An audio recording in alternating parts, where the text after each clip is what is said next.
Thank you guys for hopping on training. I know that you guys had kids here today, so I appreciate you hopping on. And take a moment, get yourself settled into a nice space. We're only here for an hour.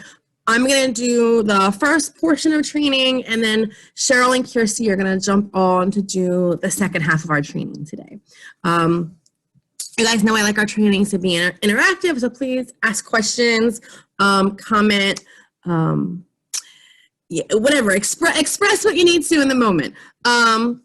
The next slide I'm going to show you is something that we have been doing in all of our trainings and PBIS meetings, and I really love this idea. So you guys know we have a behavior matrix. Well, most of you should know we have a behavior matrix that we use for our kids, right? And it helps us to identify the expectations or the general values that we hold as a program, but it also helps us to identify those individual rules that we want to set and the common language we want to use for our kids. And that's what Cheryl and Kirsty are going to talk about a little bit later. But what I'm showing you right now, this is a little mini matrix for us. So the program-wide expectations for Yaffe are be safe, be kind, be helpful, okay? And we want to, within those expectations, have general rules for our meetings, right? Ground rules, okay? So we want to have a safe, stable location to sit. If you can stay in a location, one location throughout the training, that would be great, but move when your body needs to. If you need to stretch, stand up, walk around. If you're driving, please don't have your camera on and keep your eyes on the road. We want to be respectful and inclusive of others' opinions. We want to allow time for everyone who wants to speak. We want to provide encouragement and positive reinforcement to each other. You guys to participate, share ideas, provide feedback, and be present and mindful. We talked a lot, I don't know, my reference of time is a little off, but I know we talked about mindfulness a lot when we met during one of our previous trainings, right? So be present, be here for the next hour, and here's what our agenda is going to be. We're going to do a little icebreaker, check-in. We're going to talk about behavior incident reports, and then Kirsty and Cheryl are going to talk about our program-wide behavior matrix for the kids and using that positive common language. So if you're with us last time, we did a little icebreaker activity on menti.com. So I'm going to ask you guys to go to menti.com again, and we're going to do another icebreaker activity. Okay, I'm going to stop sharing my screen in 1 minute, but if you have your phones available, you can even just put it in Google, menti.com, and when it comes up, it's going to ask you for a code. Okay, so go to menti.com. I'm going to stop sharing this screen, and I'm going to share with you the code. Okay. All right.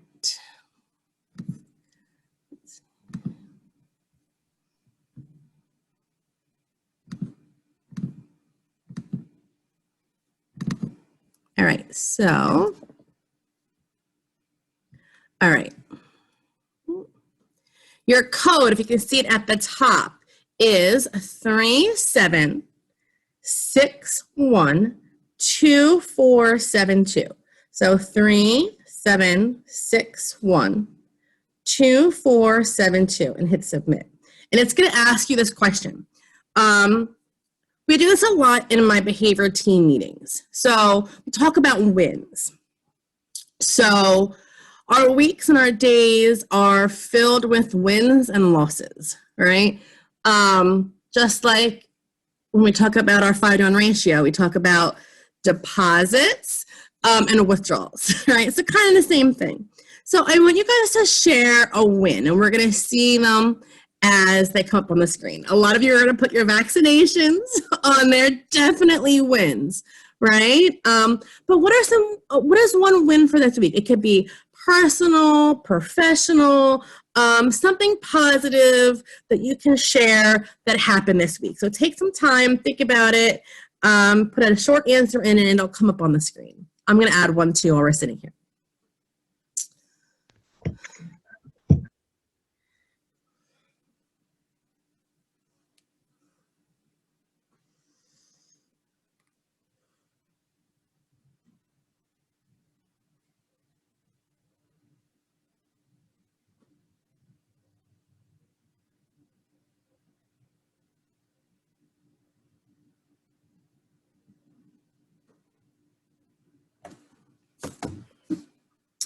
All right, so it's going to kind of scroll through some of these.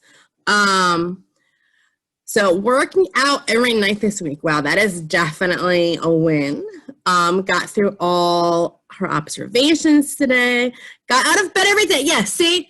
Finding the positive, right? They are wins. We are here. We are alive. We are breathing right now. That is a win. This weather, yes, guys, it's going to be like 70 degrees this afternoon. So this weather is definitely a win. It can definitely be a mood booster. Finish notes on time, yes. Parent responses, woo, that's definitely a win.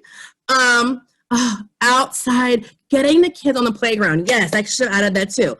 Getting the kids outside this week is another huge benefit to this nice weather.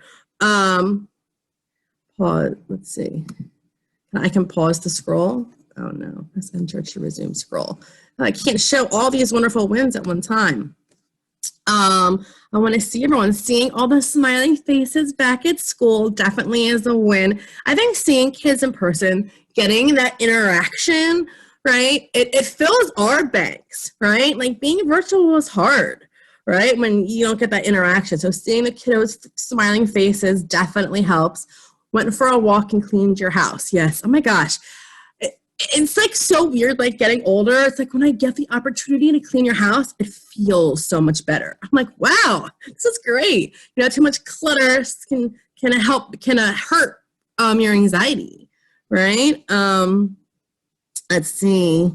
Several new students at Yaffe started and are transitioning well. That's definitely a win. Let's see, anything else? Finishing notes, we said that. Finishing notes on time. Let's see. I think we might have got all of them. I put this one. So I'm still covering for Braylon. Some of you know Braylon. She's been at Yaffe a few times. She's our behavior specialist in Bucks County. She just got back from maternity leave, and we're transitioning kiddos back to her. But I had 4 kids scheduled yesterday, and sometimes it's hard. I feel your therapist pain when you have that many kids, but I got them all in, and we had good productive sessions. So that was my win for this week. So awesome. It's good to share your wins, you guys. I know we're not going to talk about a lot of PBIS type strategies as far as relationship building, but sharing wins with each other is hitting that 5-to-1 ratio for you guys, for staff. Because remember, when we talk about relationships in our pyramid model, we talk about, yes, the relationships with us and the kids and us and the kiddos' families, but, you know, a big piece is our relationships with each other, right? And how we get along. Are we filling each other's banks, or are we, you know, withdrawing from each other's banks, right? Because that relationship that we have with each other is part of that foundation for our kiddos making progress. Kiddos can totally feel when teams aren't meshing, right? So this, sharing your wins, even if it's, you do it at team meeting, right? And then we go through the kids, boom, boom, boom. But what are some wins, right? What are some positives you guys can share with each other each week about how a kiddo is doing, or something positive another team member did, right? This is really, really a great activity. So it was wonderful hearing all of your wins. I'm going to stop share, but I will share this with you guys in a follow-up email so you guys can have all your wins together on one sheet. And I hope it's a practice that you guys can continue to do. All right, I'm going to reshare my PowerPoint. This one. Okay. So thank you guys for participating in that. We're going to switch gears a little bit. Like I said, we don't have a ton of stuff to go over today, but we're going to talk about data. I know. For some of you, you're like, data, why do we need it, right? So that's what we're going to talk about first. You know, for me, as a behavior analyst, a lot of what we do is based on data, okay? So I get it, I'm kind of biased, right? And not all of you have that same buy-in, that same like need to see data. A lot of you I know are like, well, why? Why do we have to do it? What purpose does it make? Like, and I know that you guys all have a ton of other responsibilities, right? So I don't ever want anyone to feel like we're giving you something else that's not needed to do. Right, so I want to talk about why we need data, and then we're going to transition into specific data that can really help with the kiddos with challenging behavior at Yaffe. So, why do we need data? Making data-based decisions ensures what we are doing works or isn't working, okay? So, there's different types of data, and I'm not going to get into all of that today. But some people say, well, what about my report? An anecdotal or that report of like, this is how this week went is good. It's beneficial, right? But in order to track and analyze and kind of really see like, okay, things are getting better or things aren't, we need different types of data. Okay, so we're going to talk about that in a couple of slides. But what I wanted to talk about for a minute is, I bet most of you use data every day and you don't even realize it, okay? So I know we played around, or maybe we didn't, but there are tools that you guys can use in Zoom. We're not gonna mess around with that too much today, but maybe just go to your chat box or you can give me a thumbs up if you know how to do that. Who of you has a smartwatch, okay? So put in the chat if you have a smartwatch, or you can give me a thumbs up if you can know how to do that, because you guys are using data every day and you don't even know it, right? What are some things that you track in your daily life, right? Some people are focused on losing weight, right? That's a lot of people's, New Year's resolutions are getting healthier or losing weight. What about sleep? I know I have an app on my phone, right? I don't have a smartwatch, but I have an app on my phone that tracks my sleep, right? My husband tracks how much water he drinks, right? Every time he drinks water, he's like logging it into his phone, right? You can even track your mood, right? There are like different apps, like mindfulness, meditation apps, and I even had apps on my phone that like can test your like stress level, right? You like put your thumb up to it, and it like, how stressed are you right now? And then it tracks it, and it shows you a graph on, what days of the week are you more stressed or less stressed, right? So there are lots of different ways that we use data in our everyday lives. I'm just gonna stop sharing for a second because I wanna see other people's responses. So some people have smartwatches, some don't, but Trinity added heart rate is another thing that you can track, right? Sleep, Janae, so she tracks her sleep. Kristen, steps, calories. Oh, your standing time. My husband does that too. Standing time. Oxygen levels. Your workouts, right? Oh my gosh. This year, one of my Christmas gifts to myself and my husband was a Peloton. But the Peloton app, I can look at the month and it tracks how many days of the month I've worked out, right? That's all data, right? And what do we do with it, right?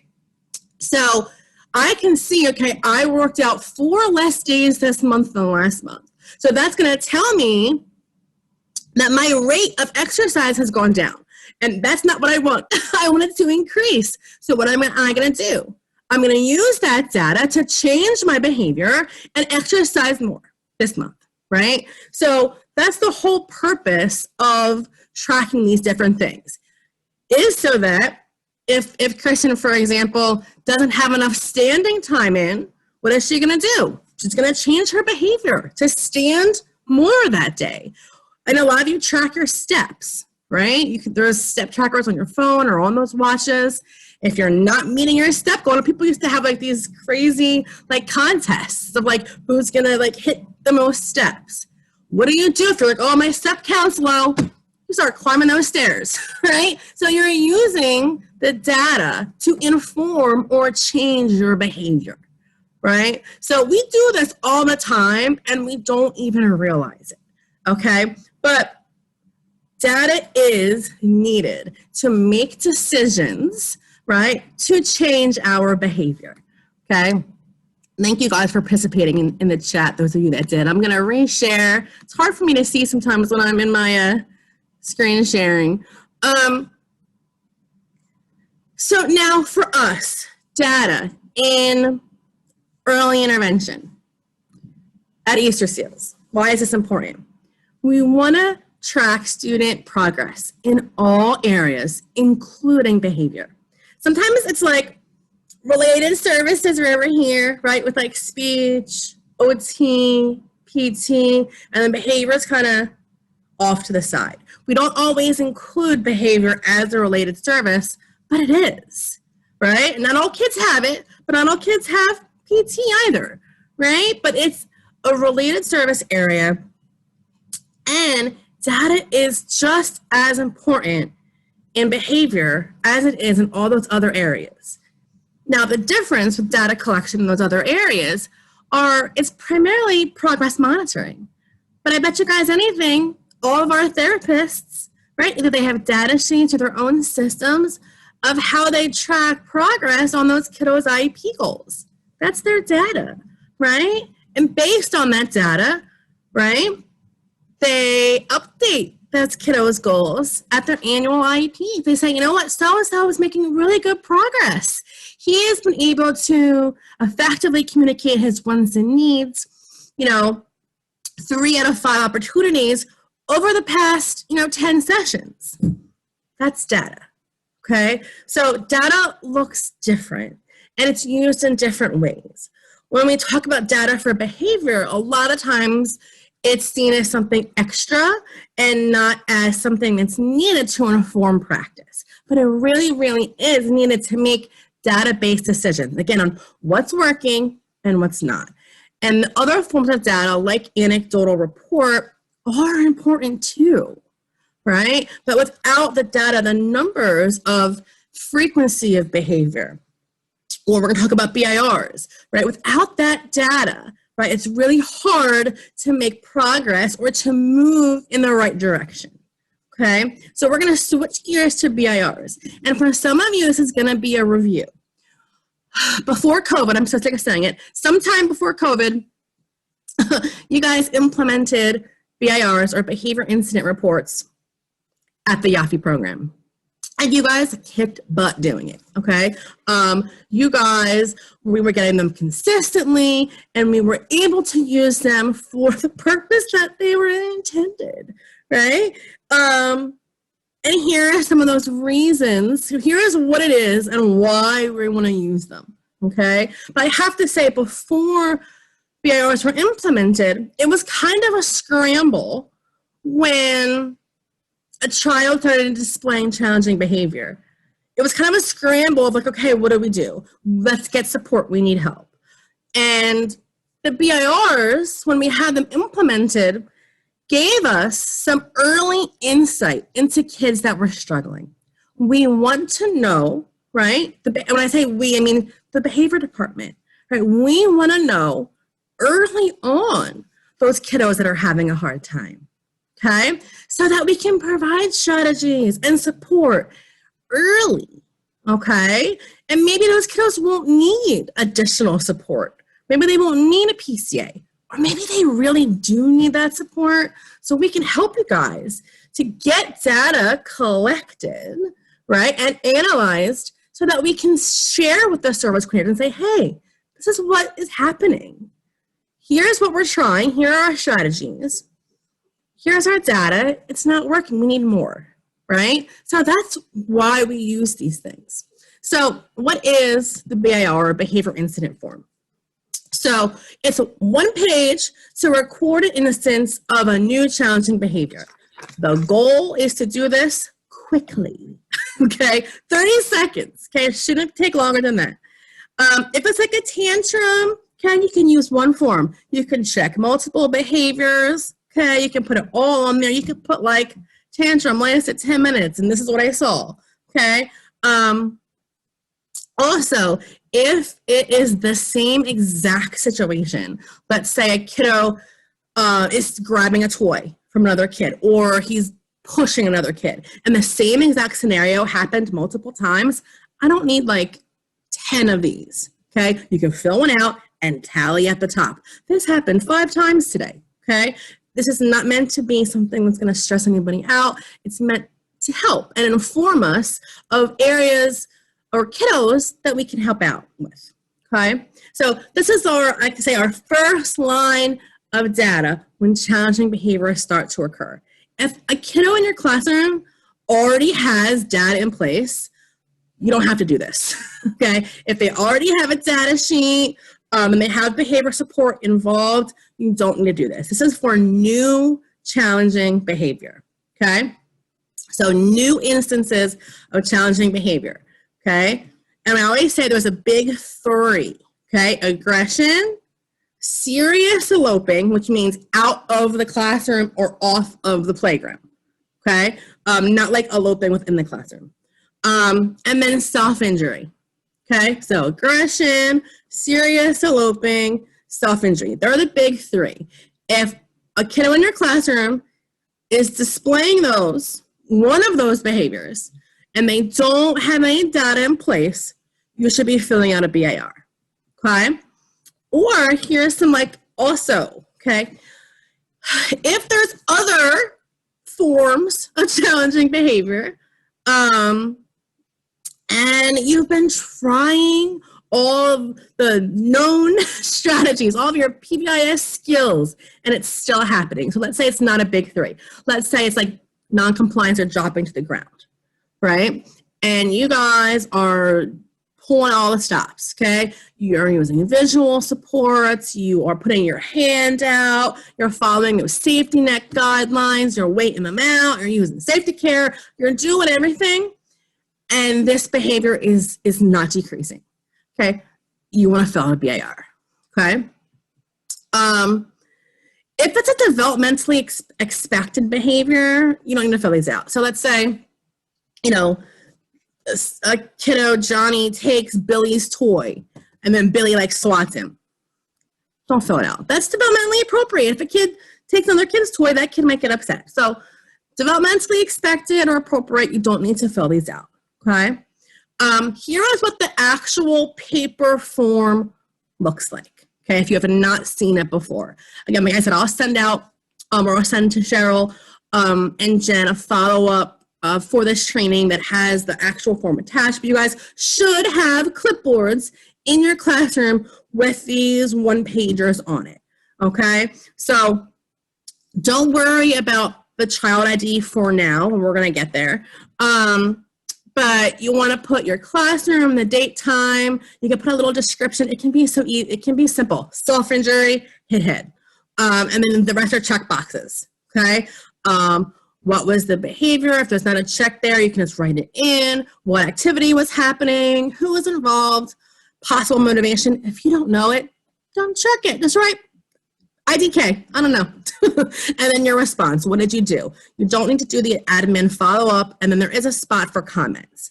If it's the first BIR, there is a little ethnicity, kind of demographic information. The only reason we're asking you guys for that is because we do also analyze this data for any trends and disproportionality, okay? So that's why that information is down there as well. So this is the form. If you haven't seen it before, it's pretty easy. This is not solely the teacher's responsibility. I just want to say that, okay? A therapist can fill this out. A TA can fill this out.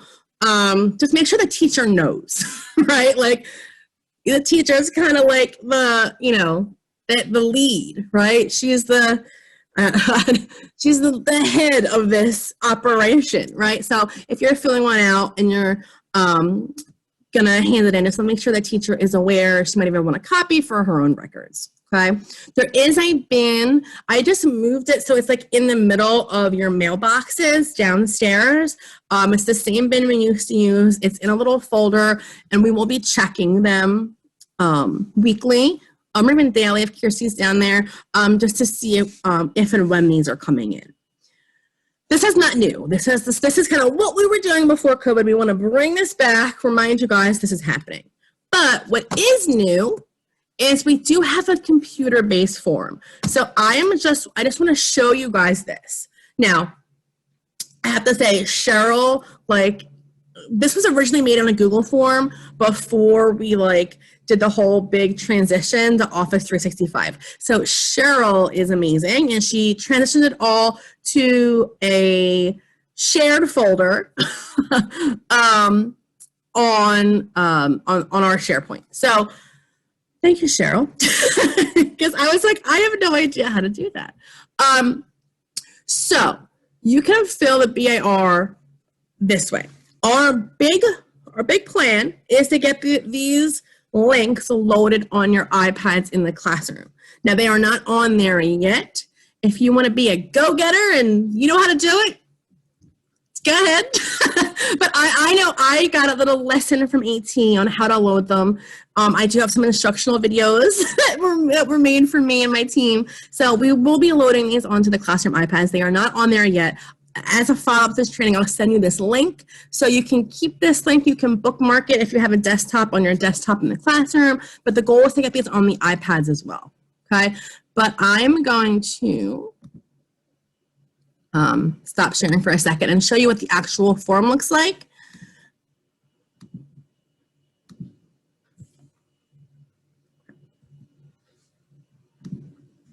Give me 1 second. I just have a lot of screens happening here. Okay.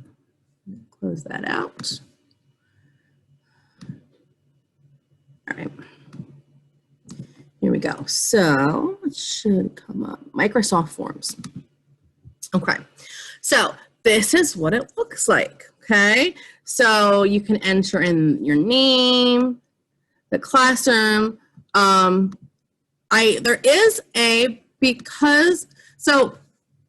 The reason I wanted to shift it from the Google Drive to SharePoint is so much more secure. But we still wanted to use student IDs because it is, protected health information. So I will send you guys, there is a spreadsheet that has each kiddo and a student ID attached. I'm sorry, was someone talking? All right, if you have a question, just let me know. But this form is the same information as the BIR. So you can do either or. This is not like you have to do both. I want to give you guys an option because I know with COVID, the trend is paperless, right? And limiting those, the amount of hands that are touching things. So I want to give you guys an option. You can use either. I know some people are super everything on the computer, and then some people like everything paper. So I wanted to give you guys the option of this. So it's literally the same information. Problem, behavior, people involved, motivation, response, and then if it's the first time, the demographic information, and that's it, okay? And then I can see the responses. Okay, going to just reshare my screen for 1 second, but that's it. So I wanted to leave this open for questions. Do you guys have any questions about the use of data or the BIR system in general?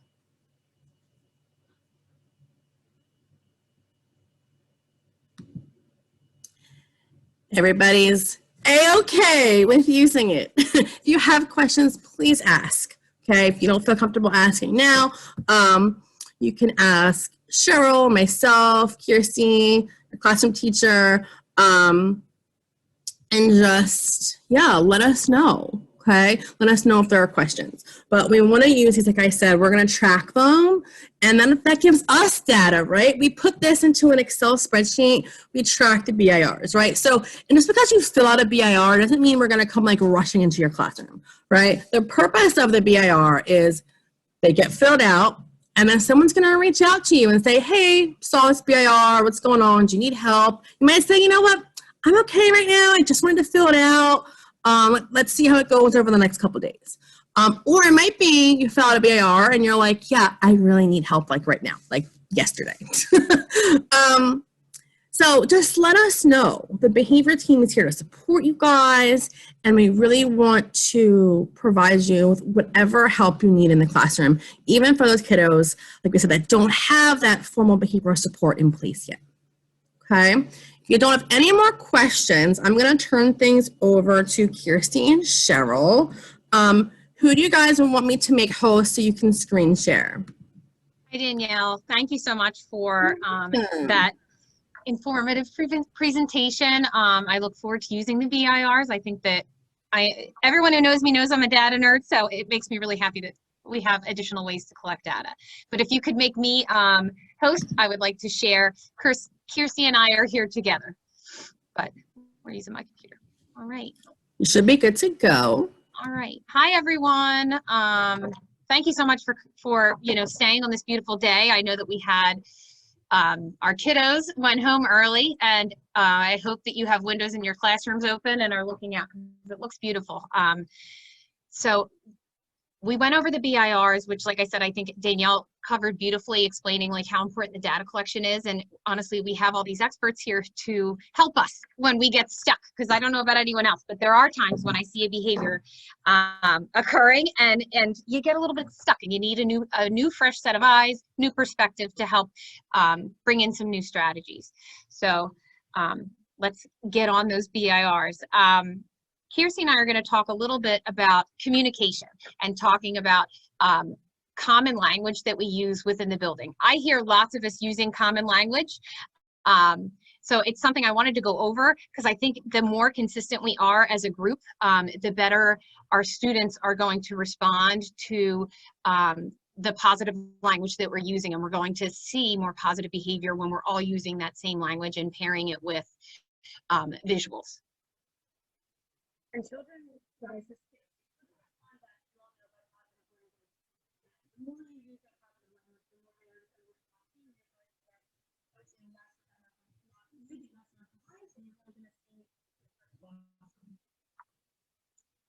so, we want to, obviously with our kiddos, you utilize positive communication and language with them all the time. We want to tell and model for them what to do instead of telling them what not to do.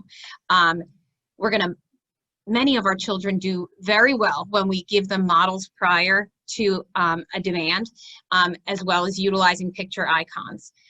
When we're providing directions to students, we want them to be clear and concise. I think I know all of you have talked to me, and I can be a little bit wordy at times, I think.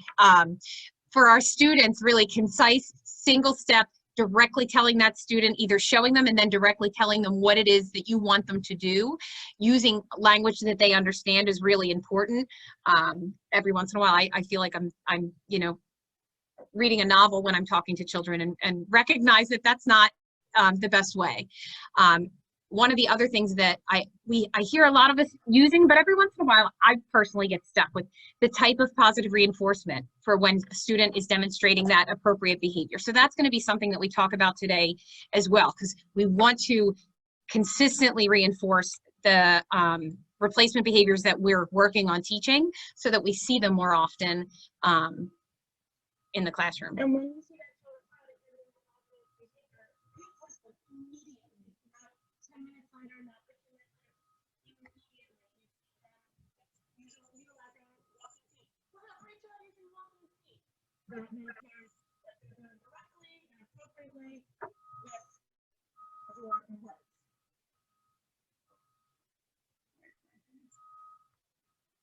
so we want to put the positive into PBIS. We all know what PBIS stands for. Thinking positive thoughts. It's not always easy. There are everyone has tough days. Sometimes our kiddos come in and they're not feeling well and they're not themselves and they're having a difficult day. We want to be as positive as we can all the time with our kiddos. We have, many of you have, and Danielle referenced this earlier, have talked about the 5-to-1, ratio and are aware of it, that we should be using 5 positive statements for every 1 negative statement. And I say that not just for our students, I say it for each other as well. We should be giving each other, we all work our fingers to the bone to make this a special place for our students. So we should be giving each other positive statements, and that 5-to-1 ratio is really important. There's a couple of examples here. I like how you're sitting with your bottom in your chair. Thank you for putting your backpack in the cubby, things like that. Negative statements, teacher statements that include reprimand, correction, or indicate disapproval. When you're, no, don't do that, stop that, things like that. We want to take the negative statements and turn them into positive statements to teach our children what we want them to do instead of what we don't want them to do. One of the things that I think is really important is that the positive praise and acknowledgement that we give to students when we're seeing that appropriate behavior is specific. So we want to be making positive and specific verbal comments immediately following that appropriate behavior. Kirsty mentioned that as well. Especially for our students, it's really important that the positive reinforcement is directly behind us seeing that appropriate behavior so that the student can make that correlation. We want to be specific with it. When I say that, we want to outline, and I am one to, you'll hear me say a million times, great job. We want to be more specific than great job. We want to praise that student, utilizing their name and praising them for specifically what they did. Great job finding your chair. I liked how you used your words, or you showed me the picture to tell me what you wanted to communicate. And pairing that with a student's name is really important. It's important because nice job and great. That's positive praise. However, it doesn't tell our student, it doesn't really acknowledge what specifically they were doing that was great, so that they know that we would like them to do it again. Yeah, I know people are having trouble hearing me, so just thumbs up if you can hear me, or just on the microphone. Sorry, my voice is a little bit sore from just yelling, saying great job, kids. So yeah, you want to be very, very specific, with what you're telling the kids. If they go and sit down after getting you get the applesauce, they go to sit down, well, great job going to your seat, great job finding that toy that you were playing with, great job having nice hands. It may sound so incredibly silly, but our kids need that very specific positive language. And the more you are able to provide them praise for everything that everything that they do, it's how they thrive. It's how they learn what they're supposed to be doing in their environment.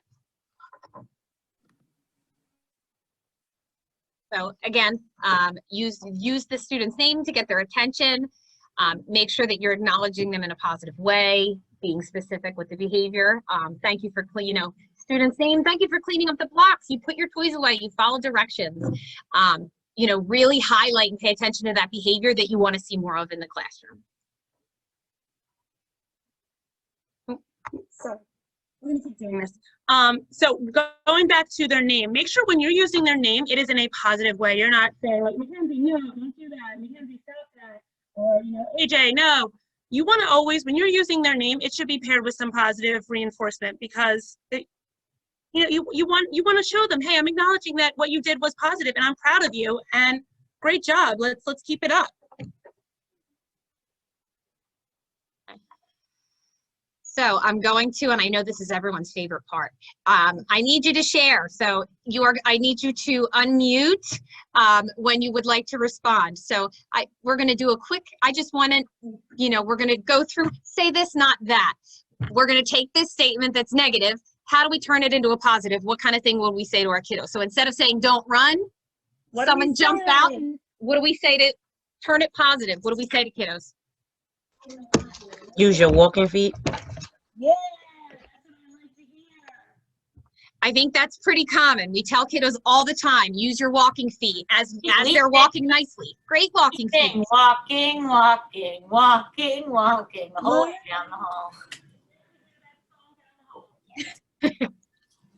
So that's, and singing it is even more beautiful. It puts it in that positive spin. The picture here is, you'll notice all of the posters that we have in the building with the picture cues. This is our picture for walking feet, but instead of saying don't run, you know, encouraging the walking feet in a variety of positive ways is awesome.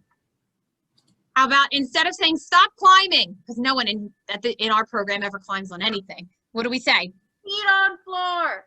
Yes. Yes, we want to put feet on floor. How are we going to positively reinforce when we see kids keeping their feet on the floor? What are you going to say? Someone give me some positive reinforcement for one of your kiddos. Yay. Yes, you're going to say yay. Great job, Marjorie, for keeping your feet on the floor and moving on from there. Make sure you get the student's attention, pair it with a specific behavior that you want to see, things like that. Can I add something really quick? When you guys are giving them that specific positive reinforcement, when you're saying, oh, I love how, you know, Joey, you're keeping your feet on the floor. Guess who else is hearing that? The other kiddos that don't have their feet on the floor, right? So they're hearing the expectation or the rule again, and they're seeing that you're attending to Joey who's doing the right thing. All right. How about don't climb on that chair? What are we saying instead of don't climb on the chair? Stay in your seat. Stay in your seat. Anything else? Climb on that mat instead. Okay.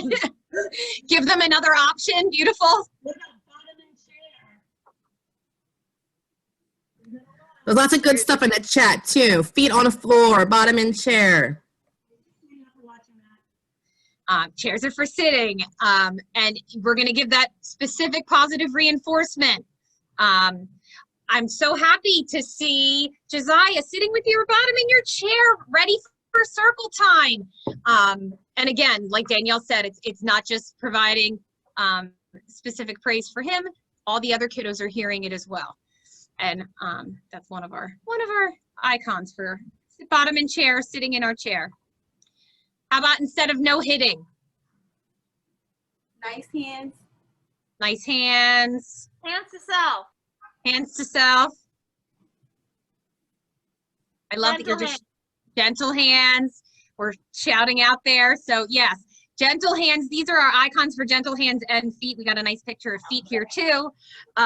You know, instead of no kicking, we do have some kiddos who like to kick their feet at times. Gentle hands, gentle feet, nice hands, nice feet. And then providing kiddos specific praise when they are utilizing gentle hands, especially if they're utilizing them with their friends. How about instead of don't touch?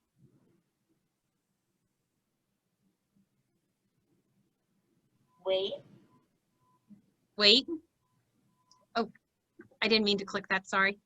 A lot of times we'll say it's not available, but we'll also provide a redirection. So instead of saying don't touch that, that's not available right now, let's go and redirect them to an area or something that they want to be, or that you want them to do. And when you say not available, be ready to offer alternatives. So the more, if you just say not available, not available, not available, you better be ready to tell them, you know what, this one is not available, but you can have the pop-up display or the layup display.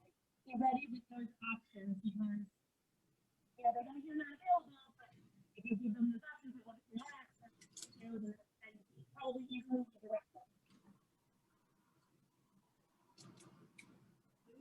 We cannot hear anything you just said. Oh my goodness. Thanks, Lauren. Anybody hear me now? We can hear you now. Oh, story of my life. So anyway, what I was saying is if you're going to say not available, be ready with this, you know what, that's not available, but you can have the pop-up toy or the light-up toy. Be ready with your alternative options when you are after you say not available. How about don't throw that toy, spin it. What are we saying positively? Keep the toy on the table. Keep the toy on the table. Excellent.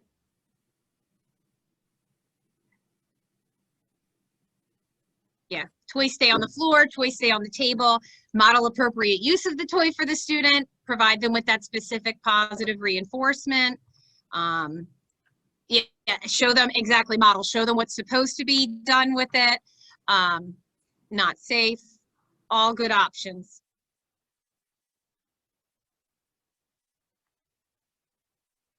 How about instead of settle down, stop crying, sit still?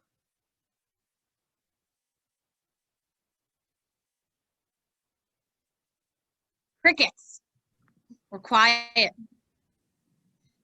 This is a hard one sometimes. Maybe, yeah, you can say calm body or even just, yeah, or even just, oh, I see you're sad, right? I see that's making you really upset right now. Let's try to calm down. So, and I think one of the most important things with the calm body is we talk about calm body, and I think we all probably have an idea what that means. I don't think our children know what that means. It needs to be modeled. They need to know what our expectation is when we're saying calm body and we're using the visuals to pair. So it's important that we're modeling for them consistently. So we are running short on time because, you know, I like to talk. I'm going to run, this is the behavior matrix, gang, that we see. It's honestly all over the building. I know that everyone has little copies of it. We have little copies of it around the building, and this is what the visuals are paired with. So I'm just going to, across the board, we focus on being safe, being a good friend, being engaged. I'm going to focus on be safe in all of the building areas for today. These are the things that you're going to see icons for, the picture icons, and we want to really, as a whole group, really want to kind of reinvigorate and really start using the language and the picture icons with all of our students. In the hallway, we want to see walking feet. We can use stop and go so the students have very specific direction. Looking ahead with their eyes forward. We've had plenty of children who like to walk with their eyes closed. I've seen it. I saw it today. Staying with an adult in the hallway. Having your feet on the ground in the playground. Your eyes forward, the gate's closed, and I apologize because it looks like it's cut off a little, but it's upstairs, down the slide, as opposed to the opposite way that a lot of our kiddos like to attempt to use the slide. The gross motor room, we want to wear our helmet. You're going to swing with an adult. Again, upstairs, down slide. I will say I think we see kids try to climb up that slide in the gross motor room a little bit more often than outside because it's a smaller slide. So just pairing the pictures, using the words consistently. On the bus, hands on the railing, hands inside your chair. We want the kiddos to stay in their seat, that the adults are going to buckle. You're using your walking feet. And the one thing for, you know, COVID, we did add taking temperature, because if the kiddos are on our buses, which the majority of our students are, they're getting their temperature taken. I think our staff has done a beautiful job of working with our kiddos to take the temperatures quickly and seamlessly and unobtrusively for our students. And I think at this point they kind of most of them lean their far heads forward a little bit for us, and they're ready to go. So the pool, we are really hoping that we will be able to utilize the pool this summer. We're going to, that is going to be determined. You'll get more information about that, but our behaviors for pool are staying with an adult, our walking feet on the ramp, wearing the life jacket, and keeping the toys out of your mouth. Just a quick review of those. Like I said, they're all over. So you see beautiful picture icons, and there is Calm Body. You're all going to be getting beautiful PBIS gifts. They will be in your mailboxes, along with clipboards that have the BIR forms that Danielle was talking about. If you prefer to fill out the BIR form on paper, I'm going to give you, there will be a clipboard per classroom, but everyone individually is going to get a wristband that has the picture cues to help pair with the common language we want to use for our students throughout the day. We want to use it to reference the activities and reinforce the behaviors that we want to see. You can see it's on a little stretchy band. I know that a recent gift was some hand sanitizer with a lanyard. If you prefer them on a lanyard, I want you to do what's going to work best for you and your students in your classroom. But like I said, program-wide, our goal is that we are seeing consistent use of the picture cues and hearing consistent use of the common language, common positive language, and positive reinforcement that we talked about. And You guys have lanyards? I didn't get a lanyard. so if you didn't get a lanyard, I did put them in mailboxes for people I missed. You got to let me know. So put it in, send me an email. But going along with our, we're looking to kind of revamp and utilize this common language really consistently throughout the day in all classrooms, in the hallway with all of our staff. So it, not just our classroom staff, but all of our administrative staff. We want them utilizing common language and the picture icons to help pair for our students. And so in order to do this, or when we see you doing a wonderful job at this, you're going to be rewarded. Okay, I just want to make sure everybody can hear me, right? Yep. Okay, cool. So we made these beautiful little punch cards, kind of like you would see at a restaurant or a store that, you get your punches, you get rewarded. So I'm going to play on that concept of you get 5 punches and you're going to get rewarded. Notice how it says on the PBIS punch cards that it says special surprise. You are not going to know what the surprise is because, like I said, it's a surprise. So the way you're going to get these punches are for pretty much 3 different things. You are using positive language. You're caught using positive language to a child or student. You are using positive language with an adult. And the other thing would be we see you referencing the beautiful visuals that Cheryl and I made. So you get caught, you get a punch from me or Cheryl, you get 5, and you get a special surprise. So hold on to them, and when you fill up your punch card, I give you a new one. I've got plenty of them. And I think this will be a really great way to work on promoting more PBIS positive language and just utilizing our visuals throughout Yaffe. So I'm sticking to our timeline. Do you have any questions? Any concerns? Anything you want to share?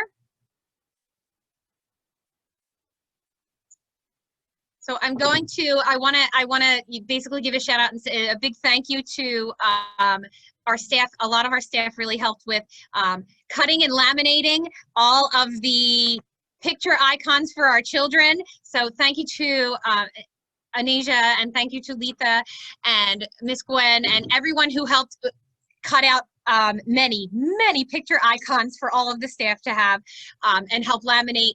I really appreciate your help and look forward to using the common language with you and hearing it and seeing it in person. And if you missed a lanyard, like I said, send me an email, but you will all receive some little gifts in your mailbox. So keep an eye out for those. If you have any questions, Danielle, Kirsty, myself, we're always here. Thank you for what you do every day with our kiddos. You make this a positive place that they want to come to, which I think is crucial, that our kiddos want to come to school. They love being here. So thank you all for everything. If you end up with questions later, just let us know. But if not, thank you and enjoy the rest of your afternoon.